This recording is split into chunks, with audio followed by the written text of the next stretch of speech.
그 안에 시장의 핵심 이슈 점검하겠습니다. 카운트다운 시작합니다. 요즘 시장에서 미쳤다, 정말 너무했다 이런 이야기 가장 많이 듣고 있는 종목 이야기 해보겠습니다. 바로 신라젠이 되는데요. 어느 시장 참여자들의 대화입니다. 누구나 한 번쯤 한번 나눠보셨을 것 같아요. 신라젠 봤어? 봤어. 우리 지금이라도 살까? 에이, 지금 무서워서 어떻게 사? 그치? 그래, 맞아. 이러고 장 마감 이후에 아까 살 걸 그랬잖아, 또 급등이야 라는 이야기 많이들 해보셨을 것 같습니다. 신라젠 움직임이 연일 이 급등으로 반복이 되면서 많은 시장 참여자들이 기대와 우려 속에 이런 신라젠의 움직임을 바라보고 있는데요. 신라젠 어제 움직임 어땠는지 다시 한번 상기시켜 보도록 하죠. 어제 상한가 진입을 했습니다. 시가총액이 어느덧 8조 5천억 원에 육박하는 움직임이네요. 8조 5천억 원 잘 감이 안 오시죠? 코스피의 한미약품이나 이마트보다 훨씬 더 높은 수준을 기록하고 있다는 겁니다. 신라젠이 작년 12월에 상장을 했고요. 상장 이후 지금까지 주가가 990% 상승세를 나타냈습니다. 정말 놀라운 상승률을 기록하면서 꾸준한 급등세를 나타내고 있고요. 어제 30% 이상 급등을 보였습니다. 신라젠 하면서도 우린 과연 신라젠이 어떤 회사인가 잘 알아보지 않았습니다. 단순히 급등하니까 잡주인가 생각하시는 분들도 계시고요. 올라가니까 나도 한두 주 사볼까 해서 어부지리 수익 나신 분들, 혹은 못 사서 땅을 치시는 분들, 혹은 이 롤러코스터 수익을 즐기는 분들 다양하실 겁니다. 신라젠에 대해서 조금 더 자세히 한번 살펴보도록 할게요.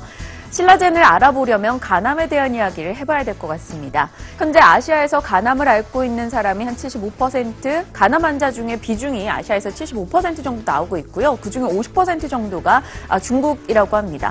간암은 다른 암 대비해서 훨씬 더 사망률이 높기 때문에 치료가 좀 어렵다라고 하죠.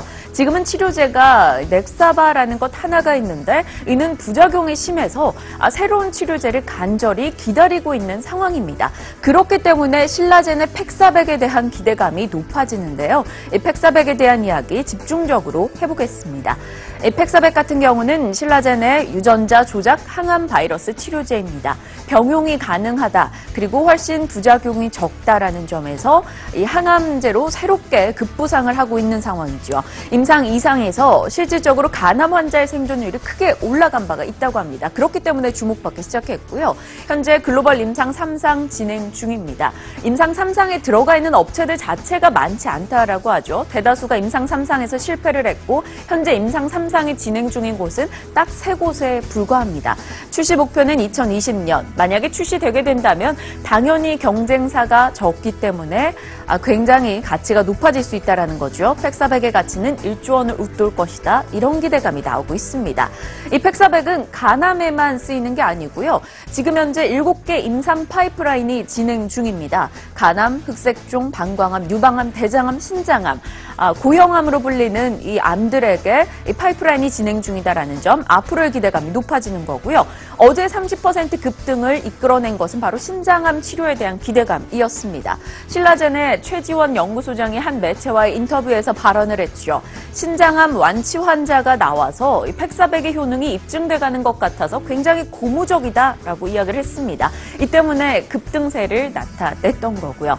하지만 이 신라젠의 상승 그리고 급등, 이 모든 것이 잘 이루어진다면 정말 좋은 시나리오가 되겠습니다만 아직까지는 저 밤하늘에 떠있는 별이다라고 이야기하고 있습니다. 내 손에 정말 잡히는 이슈는 아니라는 거죠.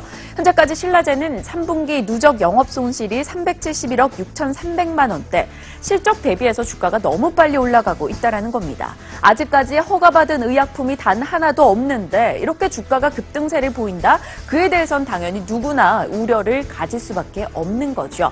이 때문에 시장에서는 갖가지 우려의 목소리가 나옵니다. 신라젠은 현재 여름 이후로 증권가 리포트가 전혀 나와 있지 않은 상황이기 때문에 시장에서 온갖 거짓 정보가 돌아도 그것을 확인할 만한 객관적 입증 자료가 없다라는 거죠. 그렇기 때문에 시장에서는 제약바이오, 이런 특정 종목의 급등이 과거 IT 버블처럼 될까 우려스럽다, 이런 목소리가 나옵니다. 2000년대 초반 IT 버블 기억하십니까? 코스닥이 2800까지 갔다가 300까지 추락을 했었던 바가 있습니다. 물론 그 정도겠냐마는 이번에도 특정 종목들의 움직임이 그렇게 진행될 수 있다라는 거죠. 제약바이오에 심각한 버블을 겪고 있다며 IBK 투자증권의 이종우 센터장, 거짓 정보에 현혹되지 말고 객관적인 입증 정보를 꼭 바탕으로 투자해보자라고 이야기하고 있습니다. 카운트다운 종료합니다. 당연히 개인 투자자분들이 이런 종목으로 수익을 내신다면 너무나 좋겠죠. 하지만 또 이 종목이 늪이 될 수 있으니까요. 꼭 꼼꼼하게 객관적 정보들 잘 확인해 보시길 바랍니다. 지금까지 박민영의 300이었습니다.